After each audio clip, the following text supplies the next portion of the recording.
అది మహాపుణ్యభూమి అయోధ్య నగరం. ఈ రాజ్యాన్ని పాలిస్తున్న మహారాజు. అతను గొప్ప యోధుడు, అనేక యుద్ధాల్లో విజయం సాధించిన రాజు. ధైర్యం, ధర్మం కలిగిన మహావీరుడు దశరథ మహారాజు. అయోధ్య ప్రజలందరూ దశరథ మహారాజును ఎంతో ప్రేమిస్తారు. కాని ఈ గొప్ప రాజు మనసులో ఒక పెద్ద బాధ ఉంది. ఎంతో కాలం గడిచినా దశరథ మహారాజుకు సంతానం లేదు. రాజ్యానికి వారసుడు లేడు. సంతానం కోసం రాజు మహాయజ్ఞం చేయాలని నిర్ణయించాడు. మహర్షి రిష్యాశృంగ, మీరు పుత్రకామేష్టి యజ్ఞం చేస్తే మీకు సంతానం కలుగుతుంది. ఈ యజ్ఞం ఫలంగా లోకానికి ధర్మాన్ని స్థాపించడానికి ఓం అగ్నే ఓం ఇంద్రాదేవ్యో స్వాహా. ఓం శాంతి శాంతి శాంతి. ఓం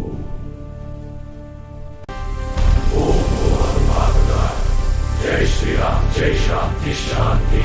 ఓం భూర్భువ స్వాహా.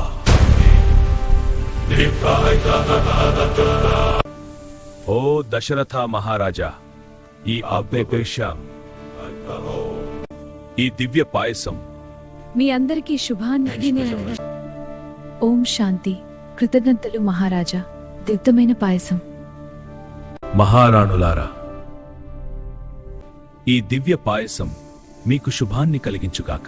ఈ మహారాజా, ఈ యజ్ఞం ఫలంగా జన్మించబోతున్నాడు మహావీరుడు.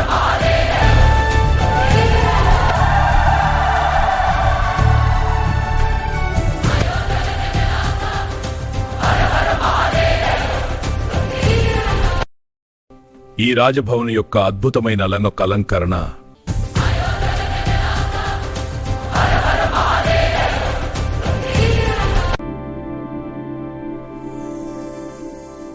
కౌసల్యదేవి గారికి నమస్కారములు.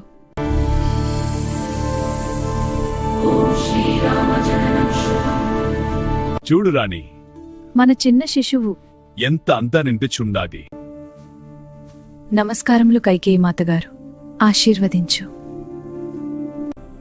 భరత, నీవు ఈ రాజ్యానికి కాంతి వెలిగించాలి. నా రత్నాలు లక్ష్మణ, శత్రుఘ్న.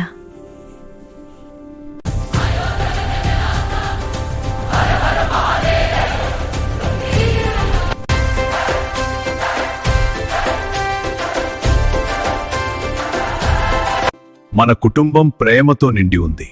ఈ రాజ్యం కంటే ఇదే మన గొప్ప ఆస్తి.